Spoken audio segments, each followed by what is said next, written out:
కొబ్బరన్నం చేయటానికి ముందుగా స్టవ్ వెలిగించి బాణలు పెట్టి కొంచెం నూనె పెట్టాలి.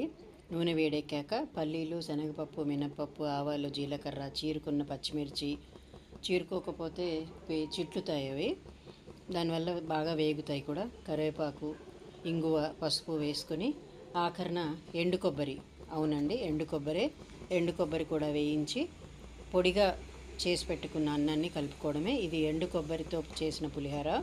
మామూలుగా పచ్చి కొబ్బరితో చేస్తాము, దీన్ని కోకో హోరా అంటారు. తురుముకున్న ఎండు కొబ్బరి ఇది ఆన్లైన్లో దొరుకుతుంది, అలా తెప్పించుకొని కూడా చేసుకోవచ్చు, చాలా త్వరగా అయిపోతుంది. ఎండు కొబ్బరికి అమ్మగా వేగిన వాసన వచ్చినప్పుడు పొడిగా ఉడికించి పెట్టుకున్న అన్నాన్ని కలుపుకోవాలి. పోపులోనే ఉప్పు వేసుకోవచ్చు, లేదా ఇప్పుడు కలుపుకొని సరి చూసుకొని ఇంకాస్త కావాలంటే కలుపుకోవచ్చు. అంతే, కోకో హోరా రెడీ. పులుపు కావాలి అనుకునే వాళ్ళు కొంచెం నిమ్మకాయ పిండుకొని తినచ్చు.